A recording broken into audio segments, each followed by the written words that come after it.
പക്ഷേ പ്രിയദർശിനി വന്നപ്പോൾ നിങ്ങളുടെ ബസ് വിട്ട് മറ്റ് പ്രിയദർശിനി കാത്തു നിന്ന് തിരക്കി ആളുകൾ പോകുന്നതിൻ്റെ കാരണം നിങ്ങളോടുള്ള വിരോധം കൊണ്ടോ എന്നോടുള്ള സ്നേഹം കൊണ്ടോ അല്ല, മറിച്ച് നമ്മുടെ നാട്ടിലെ കുടുംബിനികൾക്ക് കയ്യിൽ കാശില്ലാത്തത് കൊണ്ടാണ് എന്ന യാഥാർത്ഥ്യമാണ് ഞങ്ങൾ പഠിക്കുന്നത്.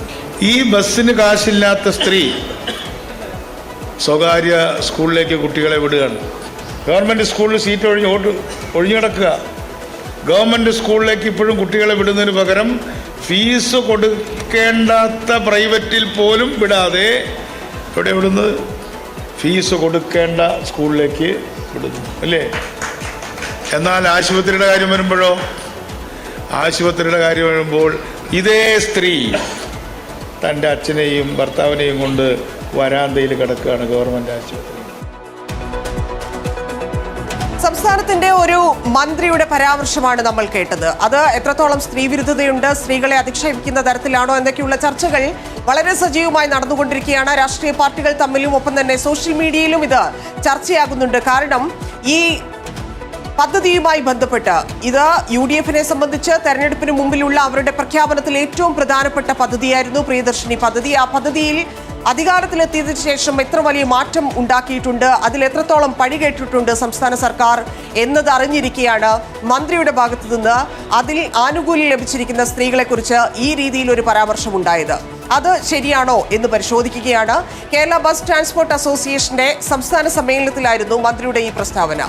പൈസയില്ലാത്ത KSRTC ബസ്സിൽ സ്ത്രീകൾ തള്ളിക്കയറുകയാണെന്നും എന്നാൽ മക്കളെ ഫീസ് നൽകി സ്വകാര്യ സ്കൂളിൽ ചേർക്കുന്നുവെന്നുമായിരുന്നു CP ജോൺ ഇന്ന് പറഞ്ഞത്. ഫീസില്ലാത്ത സ്വകാര്യ സ്കൂളിൽ പോലും മക്കളെ വിടില്ല. ബസ് വന്നാൽ പൈസ കുറഞ്ഞ ട്രാൻസ്പോർട്ടിൽ തള്ളിക്കയറും. അസുഖം വന്നാൽ സ്വകാര്യ ആശുപത്രിയിൽ പോകില്ല, പകരം സർക്കാർ ആശുപത്രിയുടെ വരാന്തയിൽ കിടക്കുമെന്നും കേരളത്തിലെ ജനങ്ങളുടെ പെരുമാറ്റം അതിശയിപ്പിക്കുന്നുവെന്നും മന്ത്രി പറയുകയുണ്ടായി. സർക്കാർ തന്ന ആ പരിമിതമായ ആനുകൂല്യം ഉപയോഗിക്കുന്ന സ്ത്രീകളാണ്, അല്ലെങ്കിൽ ആ സ്ത്രീകളെയാണ് മന്ത്രി CP ജോൺ പരിഹസിക്കുകയും അധിക്ഷേപിക്കുകയും ചെയ്യുന്നത്. സർക്കാർ അനുവദിച്ച ആനുകൂല്യം ഉപയോഗിക്കുന്നത് സ്ത്രീകളുടെ അവകാശമാണ്. അതൊരു മന്ത്രിയുടെയും സർക്കാരിന്റെയും ഔദാര്യവുമല്ല. ആ അവകാശം വിനിയോഗിക്കുന്ന സ്ത്രീകളെ കുറ്റക്കാരെ പോലെ ചിത്രീകരിക്കുന്നതും അപമാനിക്കുന്നതും ഒരു തരത്തിലും അംഗീകരിക്കാനുമാകില്ല. സർക്കാർ ആശുപത്രികളെ ആശ്രയിക്കുന്നവരെയും സർക്കാർ സ്കൂളിൽ പഠിക്കുന്ന കുട്ടികളെയും പൊതുഗതാഗതം ഉപയോഗിക്കുന്ന സാധാരണക്കാരെയും പരിഹസിക്കുന്ന സമീപനം ഒരു മന്ത്രിക്ക് യോജിച്ചതുമല്ല. ഇത്തരത്തിലുള്ള പ്രസ്താവനകൾ പൊതുസേവനങ്ങളെ ആശ്രയിക്കുന്ന ലക്ഷക്കണക്കിന് സാധാരണ ജനങ്ങളോടുള്ള അവഹേളനമാണ്. സ്ത്രീകളെ അപമാനിച്ച പ്രസ്താവന പിൻവലിക്കാൻ മന്ത്രി ഇതുവരെ തയ്യാറായിട്ടില്ല എന്നത് മാത്രമല്ല, അതിൽ അദ്ദേഹം ഉറച്ചു നിൽക്കുകയുമാണ്. ഈ വിഷയത്തിൽ മാത്രം വന്നിരിക്കുന്ന പ്രതികരണങ്ങൾ പരിശോധിച്ചാൽ നമുക്ക് മനസ്സിലാകും. അത് മന്ത്രിസഭയിലുള്ള K മുരളീധരൻ ഉൾപ്പെടെയുള്ള ആളുകളാണെങ്കിൽ പോലും ഇതുമായി ബന്ധപ്പെട്ടുള്ള പ്രതികരണം കണ്ടാൽ മനസ്സിലാകും അദ്ദേഹത്തിന്റെ ഭാഗത്തു നിന്ന് അത്തരത്തിലൊരു പരാമർശം ഉണ്ടാകാൻ പാടില്ലായിരുന്നു. ഇനി ഉണ്ടായിട്ടുണ്ടെങ്കിൽ തന്നെ അതൊരു നാക്കുപിഴയാണെങ്കിൽ നമ്മൾ അടുത്ത മാധ്യമങ്ങൾ വീണ്ടും അദ്ദേഹത്തോട് അക്കാര്യം ചോദിച്ചു, എന്തുകൊണ്ടാണ് അത്തരത്തിലുള്ള അധിക്ഷേപ പരാമർശം നടത്തിയതെന്ന്. പക്ഷേ അദ്ദേഹം പറഞ്ഞതിൽ ഉറച്ചു നിൽക്കുകയാണ്. ഒപ്പം അദ്ദേഹം ചേർത്ത് പറയുന്നുണ്ട് അത് സ്ത്രീകളുടെ ദാരിദ്ര്യത്തെക്കുറിച്ചാണ് പറയുന്നതെന്ന്. എവിടെ നിന്നാണ് സ്ത്രീകൾക്ക് ദാരിദ്ര്യം ഉണ്ടാവുന്നത്? ഈ സർക്കാരിന്റെ കാലത്ത് ഈ സർക്കാരിന്റെ മന്ത്രിസഭയിലിരിക്കുന്ന ഒരു മന്ത്രി, ജനപ്രതിനിധി അത്തരത്തിൽ സ്ത്രീകൾ ഇപ്പോഴും ദാരിദ്ര്യത്തിലാണ് എന്ന് പറയുന്നുണ്ടെങ്കിൽ പരിഹരിക്കേണ്ടിയിരുന്നത്, ഇല്ലെങ്കിൽ പ്രശ്നപരിഹാരം കാണേണ്ടിയിരുന്നത് അവിടെ നിന്നായിരുന്നില്ലേ എന്നൊരു ചോദ്യമാണ്. മറ്റൊന്ന്, നമുക്കറിയാം എങ്ങനെയാണ് പ്രിയദർശിനി ബസ്സുകൾ ഉപയോഗിക്കപ്പെടുന്നത്, ഏതവസ്ഥയിൽ നിന്നാണ് പ്രിയദർശിനി ബസ്സുകളിലേക്ക് മാറിയിരിക്കുന്നത്, ഒരു നാട്ടിൽ എത്ര പ്രിയദർശിനി ബസ്സുകൾ ഉണ്ട് എന്നതൊക്കെ നമ്മൾ ഒരുപാട് സ്റ്റോറികൾ, നമ്മൾ ഒരുപാട് റിപ്പോർട്ടുകൾ എല്ലാം നൽകിയതാണ്. നാട്ടുകാർക്കും ഇതിനെക്കുറിച്ച് ബോധ്യമുണ്ട്. ഏതൊക്കെ സ്ഥലങ്ങളിൽ KSRTCയുടെ സർവീസ് ഉണ്ട് എന്നതുപോലും കൃത്യമായ കണക്കിപ്പോൾ ആളുകളുടെ കയ്യിലുണ്ട്. അപ്പോൾ പ്രിയദർശിനി ബസ്സുകൾ എത്തുന്ന സ്ഥലങ്ങളിൽ ആളുകൾ കൂടുതലായി ഇത് ഉപയോഗിക്കുന്നതിൽ അത്ഭുതമില്ല. സാധാരണയായി ഇപ്പോൾ അനാവശ്യമായി, അതായത് ദിവസവും ഒരു ബസ്സിൽ പോയിക്കൊണ്ടിരുന്ന, ജോലിക്ക് പോകുന്ന ദിവസവും ഈ പ്രിയദർശിനിയെ, ഇല്ലെങ്കിൽ നേരത്തെ ഉണ്ടായിരുന്ന KSRTC പ്രിയദർശിനി ആയതിനു ശേഷവും ആശ്രയിക്കുന്ന ആളുകളുണ്ട്. അതിനപ്പുറത്തേക്ക് ഇത് അനാവശ്യമായി ഉപയോഗിക്കുന്ന ആളുകളുണ്ട് എന്നത് യാഥാർത്ഥ്യമാണ്. പക്ഷേ അവരെ ഇങ്ങനെ ആ യാഥാർത്ഥ്യത്തിന് പുറത്ത് അവഹേളിക്കാൻ ആർക്കും അധികാരമില്ല എന്നുള്ളതാണ്. അതിപ്പോൾ ആ വകുപ്പുമായി ബന്ധപ്പെട്ട ആളുകളാണെങ്കിലും, ആ വകുപ്പിന്റെ മന്ത്രിയാണെങ്കിലും, മുഖ്യമന്ത്രിയാണെങ്കിലും, ഇനിയിപ്പോൾ അത് പ്രധാനമന്ത്രിയാണെങ്കിലും ആ ആനുകൂല്യം ഉപയോഗിക്കുന്ന ആളുകളെ അപമാനിക്കുക എന്ന് പറഞ്ഞാൽ ആ പദ്ധതിയുടെ തോൽവി അത് വീണ്ടും എടുത്തു കാണിക്കുന്നത് പോലെയാണ്. മാത്രമല്ല ആ പദ്ധതിക്ക് തന്നെ കളങ്കമുണ്ടാക്കുന്ന, പ്രിയദർശിനി എന്ന് പേരിട്ടുകൊണ്ടാണ് ആ പദ്ധതി ആരംഭിച്ചത്, ആ പദ്ധതിക്ക് കളങ്കമുണ്ടാക്കുന്ന രീതിയിലായിരുന്നു CP ജോണിന്റെ ഇന്നത്തെ പരാമർശം. കേരളത്തിലെ മുഴുവൻ KSRTC ബസ്സുകളിലും സ്ത്രീകൾക്ക് സൗജന്യമായി യാത്രാ ആനുകൂല്യം നൽകുമെന്ന് പ്രചരിപ്പിച്ച് വോട്ട് നേടാൻ ശ്രമിച്ച കോൺഗ്രസ് അധികാരത്തിലെത്തിയതോടെ ഓർഡിനറി ബസ്സുകളിൽ മാത്രം സൗജന്യം യാത്ര ലഭ്യമാക്കുകയായിരുന്നു. അത് ജനങ്ങളോടുള്ള വഞ്ചനയാണ് എന്നുള്ള രീതിയിൽ തന്നെയാണ് അത് പരിഗണിക്കപ്പെട്ടത്, ഇല്ലെങ്കിൽ ആ രീതിയിലാണ് വിലയിരുത്തപ്പെട്ടത്. സ്വാഭാവികമായിട്ടും അത്തരത്തിലുള്ള വിലയിരുത്തലുകൾ നിലനിൽക്കുന്ന സാഹചര്യത്തിൽ ഇതുമായി ബന്ധപ്പെട്ട് സ്ത്രീകളെ ഈ തരത്തിൽ അപമാനിക്കുന്ന രീതിയിൽ സംസാരിച്ചാൽ, ഇല്ലെങ്കിൽ ആക്ഷേപിച്ചു കഴിഞ്ഞാൽ അത് സ്വാഭാവികമായിട്ടും വലിയ പ്രതിഷേധത്തിന് ഇടയാക്കുകയും ചെയ്യും. അതാണ് പ്രതിപക്ഷം ഇപ്പോൾ ഏറ്റെടുത്തിരിക്കുന്നത്. അദ്ദേഹം പറഞ്ഞിരിക്കുന്ന സാഹചര്യം ദാരിദ്ര്യത്തെക്കുറിച്ചാണ്.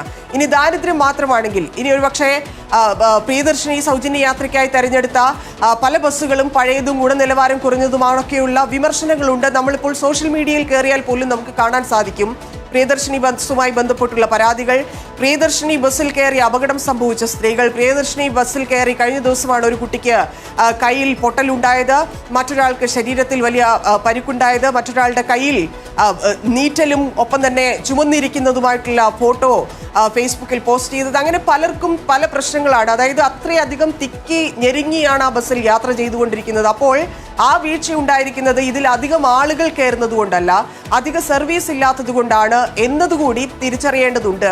അതിനുശേഷം മാത്രമാണ് നിലവിൽ സ്ത്രീകൾ അനുഭവിക്കുന്നു എന്ന് മന്ത്രി CP ജോൺ പറയുന്ന ആ ദാരിദ്ര്യം ഇല്ലാതാവുകയുള്ളൂ. കാരണം ഇങ്ങനെയൊരു ബസ്സിനെ ആശ്രയിക്കേണ്ടി വരുന്ന ആളുകളുണ്ട്. നമുക്കതിൽ നിന്ന് തരം തിരിച്ച് ഇന്ന ആളുകൾ മാത്രമാണ് ഈ ബസ്സിൽ കയറേണ്ടത് എന്നൊരു നിയമം ഇല്ലാത്ത സാഹചര്യത്തിൽ അത് എല്ലാ സ്ത്രീകൾക്കും ഉപയോഗിക്കാം എന്നുള്ള സാഹചര്യത്തിൽ സ്വാഭാവികമായും അത് പണമുള്ളവനും പണമില്ലാത്തവനും എല്ലാം ഉപയോഗിക്കേണ്ടി വരും, ഉപയോഗിക്കും. അത് സ്വാഭാവികമാണ്.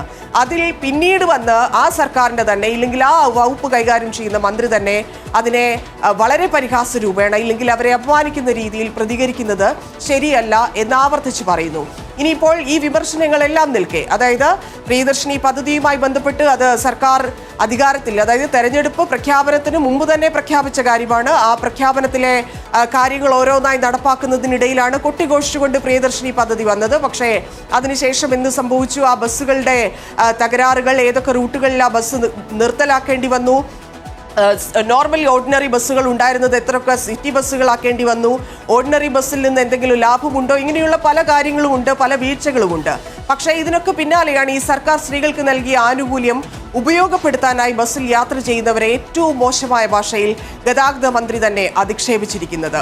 ഈ പ്രിയദർശിനി സൗജന്യ യാത്രയെ സ്വന്തം മക്കളെ ഏതുതരം വിദ്യാഭ്യാസം നൽകണം എന്ന രക്ഷിതാക്കളുടെ സ്വാതന്ത്ര്യത്തെ പോലും വിമർശിക്കുന്ന വിഷയത്തിലേക്ക് മന്ത്രി എത്തിച്ചു എന്നുള്ളതാണ്. ഈ പ്രിയദർശിനിയുമായി ബന്ധപ്പെട്ടുള്ള ഈ വിവാദത്തിൽ നിന്ന്, അതായത് വിദ്യാർത്ഥികളെ ഈ പ്രിയദർശിനി ബസ്സിൽ കയറുന്നതെല്ലാം, ഇല്ലെങ്കിൽ കയറേണ്ടതെല്ലാം പാവപ്പെട്ട ആളുകളാണ്, ഇല്ലെങ്കിൽ സാമ്പത്തികമായി പിന്നോക്കം നിൽക്കുന്ന ആളുകളാണ് എന്ന് എവിടെയും പറഞ്ഞിട്ടില്ല എന്നിരിക്കെ അദ്ദേഹം പറയുന്നത് ഈ ബസ്സിൽ കയറുന്ന ആളുകളെല്ലാം പാവപ്പെട്ടവരാവണം എന്നൊരു വാശി കൂടി അവിടെ കാണിക്കുകയാണ്, ഇല്ലെങ്കിൽ ആ രീതിയിൽ അതിനെ തിരിക്കുകയാണ് എന്ന് വേണമെങ്കിൽ പറയാം. കാരണം കുട്ടികളെ പ്രൈവറ്റ് സ്കൂളിൽ അയക്കാൻ സാധിക്കുന്ന രക്ഷിതാക്കൾ, ഇല്ലെങ്കിൽ അമ്മമാർ എന്തുകൊണ്ട് ഈ ആനുകൂല്യമുള്ള, അതായത് സ്ത്രീകൾക്ക് സൗജന്യ യാത്ര നൽകുന്ന ബസ്സിൽ കയറുന്നു എന്നാണ്. അതായത് കുട്ടികളെ എവിടെ പഠിപ്പിക്കണം എന്ന് തീരുമാനിക്കേണ്ടത് മന്ത്രിയല്ല, അത് മറ്റേതെങ്കിലും സ്ഥാനങ്ങളിലിരിക്കുന്ന ആളുകളല്ല. തൻ്റെ കുട്ടികൾ എവിടെ പഠിക്കണം, ഏത് സ്കൂളിൽ പഠിക്കണം, എന്ത് പഠിക്കണം എന്നൊക്കെ തീരുമാനിക്കുന്നത് ആ കുട്ടികളും ഒപ്പം തന്നെ അവരുടെ രക്ഷിതാക്കളുമാണ്. അപ്പോൾ കുട്ടിയെ പ്രൈവറ്റ് സ്കൂളിൽ വിടുന്ന ആൾക്ക് എന്തിനാണ് ഈ സൗജന്യ യാത്ര എന്ന് ചോദിക്കുന്നതിൽ യാതൊരു അർത്ഥവുമില്ല. അദ്ദേഹത്തിൻ്റെ ആ ഒരു വാദം തന്നെ ശരിയല്ല, അത് പൊളിച്ചു കളയുന്നുമുണ്ട് പൊതുസമൂഹം. ഒപ്പം അദ്ദേഹം പറയുന്ന രണ്ടാമത്തെ കാര്യം, സ്വകാര്യ ആശുപത്രികളെ സമീപിക്കുന്നില്ല പലരും. ഈ ബസ്സിൽ കയറുന്ന പലരും സ്വകാര്യ ആശുപത്രികളെ സമീപിക്കുന്നില്ല. ഇല്ലെങ്കിൽ പൊതുവെ സ്ത്രീകളുടെ ദാരിദ്ര്യത്തെയാണ് അദ്ദേഹം പറയുന്നതെങ്കിൽ അദ്ദേഹം എടുത്തു പറയുന്ന പ്രധാനപ്പെട്ട കാര്യത്തിൽ ഒന്ന്, ഈ ആശുപത്രികൾ, അതായത് ജനറൽ ആശുപത്രികളോ സർക്കാർ ആശുപത്രികളെ സന്ദർശിക്കുന്നു, സർക്കാർ ആശുപത്രികളിൽ നിന്നുള്ള ആനുകൂല്യങ്ങൾ കൈപ്പറ്റുന്നു, സർക്കാർ ആശുപത്രികളുടെ വരാന്തിയിലാണെങ്കിൽ പോലും കിടക്കാൻ ബുദ്ധിമുട്ടില്ല എന്നുള്ള രീതിയിലാണ് പറയുന്നത്.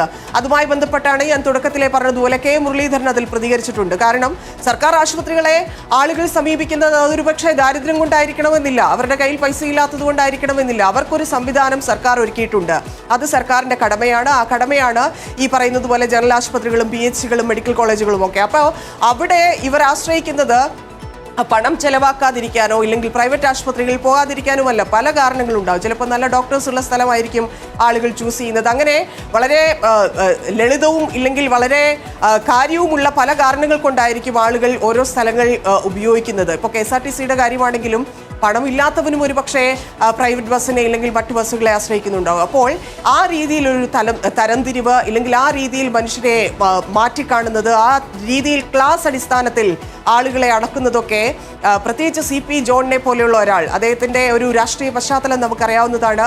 അത്തരത്തിലൊരു രാഷ്ട്രീയ പശ്ചാത്തലത്തിൽ ഉണ്ടായിരുന്ന ഇല്ലെങ്കിൽ ഇപ്പോൾ UDF-നൊപ്പവും തന്നെ അദ്ദേഹം എടുത്തിരിക്കുന്ന പല നിലപാടുകൾ നമ്മൾ കണ്ടതാണ്. അദ്ദേഹം അത്ര വലിയ വിവാദങ്ങളൊന്നും ഉണ്ടാക്കാതെ രാഷ്ട്രീയ പ്രവർത്തനത്തിലാണെങ്കിൽ പോലും അദ്ദേഹത്തിൻ്റെതായിട്ടുള്ള ഒരു ഇമേജ് ഉണ്ടാക്കിയ ആളായിരുന്നു. പക്ഷേ മന്ത്രിസഭയിലെത്തിയപ്പോൾ, മന്ത്രിയായപ്പോൾ അദ്ദേഹത്തിന് എന്ത് പറ്റി എന്ന് മനസ്സിലാകുന്നില്ല. എന്തായാലും സ്ത്രീകൾക്കെതിരായിട്ടുള്ള ഈ അവഹേളനം പൊതുസമൂഹം സഹിക്കാൻ സാധ്യതയില്ല, ഇല്ലെങ്കിൽ അത് പൊറുക്കാൻ സാധ്യതയില്ല. വരും ദിവസങ്ങളിൽ പ്രിയദർശിനി ബസ്സുമായി ഉണ്ടാകാൻ പോകുന്ന എല്ലാ വിവാദങ്ങൾക്കും ഒരുപക്ഷെ, ഇല്ലെങ്കിൽ എല്ലാ പ്രശ്നങ്ങൾക്കും, എല്ലാ പരിക്കുകൾക്ക് പോലും ഒരുപക്ഷെ CP ജോൺ മറുപടി പറയേണ്ട സാഹചര്യത്തിലേക്ക് അദ്ദേഹത്തിന്റെ ഈ പരാമർശം തള്ളിവിട്ടിരിക്കുന്നു.